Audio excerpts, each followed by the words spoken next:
Halo, sampai bertemu lagi sama saya Mr. Regade. Di sini saya ingin berbagi ilmu dalam mengolah data menggunakan pivot table. Selalu ada solusi dalam setiap masalah.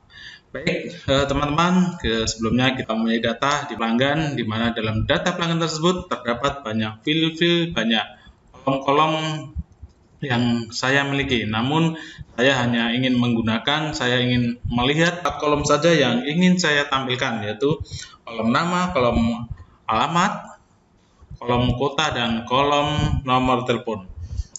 Tentu teman-teman akan merasa kesusahan apabila melihat data begitu banyak, apalagi data ini jika jumlahnya ribuan. Namun dengan menggunakan pivot table, data tersebut akan lebih ringkas, akan lebih mudah, akan lebih cepat disajikan. Baik, kita langsung saja. Mari kita buat yaitu sheet baru di lembar kosong, dan pada lembar kosong tersebut biasanya saya menggunakan di kolom C5 untuk digunakan sebagai nanti lembar untuk mengolah data. Selanjutnya kita masuk ke menu insert. Nah, di menu insert di situ ada di sebelah kiri itu ada icon pivot table, kemudian klik icon pivot table tersebut. Nah, kemudian setelah itu kita akan mendapat tampilan create pivot table, di mana kita diminta untuk memasukkan ring yang akan kita jadikan pivot table. Kebetulan yang kita akan jadikan ring itu yaitu di mana ada data pelanggan. Kita masuk ke data pelanggan, kita klik data pelanggan, kita akan memasukkan semua field yang ada di data pelanggan dan semua baris yang ada di data pelanggan. Nah, di sini tertulis yaitu A1 sampai Z151, berarti barisnya ada 191 baris. Kemudian menggunakan eksternal data, tapi tidak, kita pakai data yang sudah ada. Selanjutnya kita taruh data tersebut di sheet 1, ya ini sheet 1, di mana posisinya di T5. Kita klik OK. Ya, akan tampil data seperti ini. Di mana di sheet baru tadi di posisi C5 akan keluar gambar di mana pivot table nanti akan kita tampilkan. Data-data kita akan tampilkan yaitu seperti data nama, alamat, dan nomor kota dan nomor GSM tadi. Kemudian di sebelah kanan ada pivot table field. Jadi field pivot table, field yang sudah ada kolom-kolom yang ada di data pelanggan tadi akan ditampilkan di sini. Mulai dari tahun mobil, nama customer, alamat customer, kota, kode, dan seterusnya sampai yang terakhir yaitu SBI last service, di mana data-data tersebut kita dapatkan pada data pelanggan. Jadi field-field tersebut merupakan kolom-kolom yang ada di data pelanggan. Jangan lupa kolom-kolom ini harus ada isinya, sebab kalau tidak ada isinya dia akan menolak. Kemudian di bawahnya terdapat 4 kotak. Kotak di mana pertama yaitu filter di mana nanti kalau kita ingin mensortir sebagian data yang kita inginkan, kemudian di row kita akan menempatkan field tersebut urutan sesuai dengan baris. Kemudian yang ketiga yaitu kolom, di mana kita akan menempatkan field tersebut sesuai dengan urutan kolom. Yang terakhir yaitu value, di mana untuk menghitung jumlah kolom atau jumlah baris yang ada dalam tabel tersebut. Kita langsung saja, seperti di awal, kita hanya membutuhkan 4 field. Pertama yaitu nama customer. Kita klik aja nama customer karena kita ingin menempatnya di posisi row, yaitu kita taruh di row. Nah, kita akan melihat nama customer. Kemudian yang kedua itu alamat customer. Yang ketiga kota customer, yang terakhir yaitu GSM. Ya, kita tempatkan posisi di bawahnya kota, kita lepas GSM, posisi di bawahnya kota ya. Untuk tampilan awal sebelum kita mendesain akan tampil seperti ini.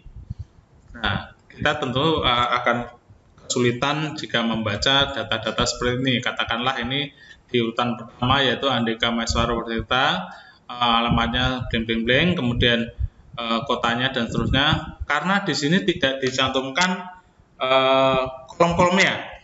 Ini termasuk kolom apa, ini kolom apa, ini kolom apa. Nah, maka di sini di Qtable kita ada fasilitas untuk mendesain, yaitu di posisi desain. Kita klik di posisi desain.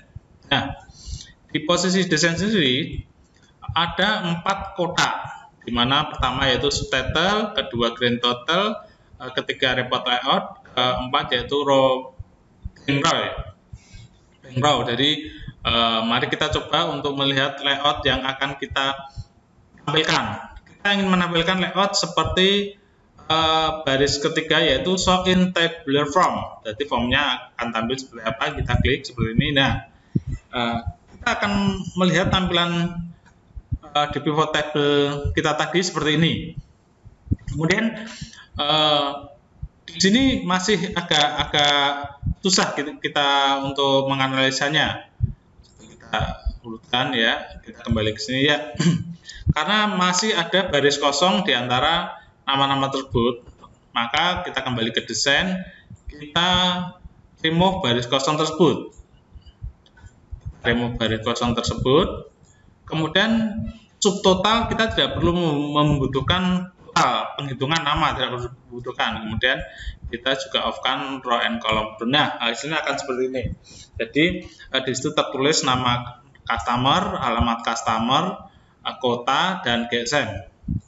Nah, teman-teman, jika kita ingin mengetahui tahun berapa mobil customer tersebut, kita bisa menambahkan tahun mobil pada posisi filter. Coba kita tarik posisi filter. Nah, seperti ini. Kita akan mendapatkan di mana tahun mobil berada posisi di atas. Itu menandakan bahwa ini merupakan filter dari tabel yang ada duanya. Sebagai misal, kita klik aja, kita ingin tahu mobil tahun, ini terlalu panjang ya, sebentar, maaf. Ingin mobil tahun 2000. Oke, kita tahu mobil tahun 2000. Siapakah yang memiliki mobil tahun 2000 ya? Nah, ini orang-orangnya sebagai berikut. Nah, kita sudah tahu bahwa customer itu adalah Bapak Yusuf dan seterusnya dan seterusnya. Nah, dan apabila kita ingin merubah lagi, kita tinggal klik aja posisi sini, kita tahun berapa, kita pilih, kita centang, atau kita pilih semuanya aja. Kita pilih semuanya agar tahun mobil tersebut kita kelihatan.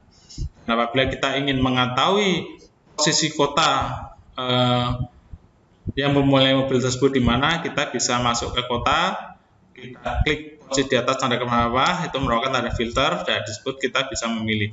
Jadi kita membutuhkan 4 field, yaitu nama customer, alamat customer, kota, dan GSM. Di mana masing-masing field tersebut mempunyai tanda kecil, yaitu tanda kecil panah yang disebut filter. Kita bisa memfilter, bisa melihat, bisa memilih dengan mengklik tanda tersebut.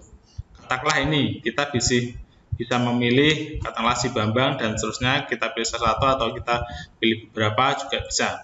Kemudian alamat juga seperti itu, kota juga seperti itu, GSM juga itu. Jadi sangat mudah teman-teman kita untuk dapat mengolah data yang awalnya begitu banyak, begitu rumit, dan mungkin ada beberapa data field itu yang tidak dibutuhkan, dan kita hanya membutuhkan beberapa data saja seperti yang disebut tadi, yaitu nama customer, alamat, dan kota customer. Jadi itu bagaimana kita akan lebih singkat untuk mencari data yang dimana pada saat kita melihat tabel awal pertama begitu banyak, dan begitu setelah kita melakukan menggunakan pivot table akan lebih mudah. Dan untuk membuat tampilan ini menjadi lebih menarik, kita bisa masuk ke desain lagi. Ada beberapa tampilan, yaitu pivot table style. Stylenya seperti apa, kita bisa memilih sesuai dengan keinginan kita.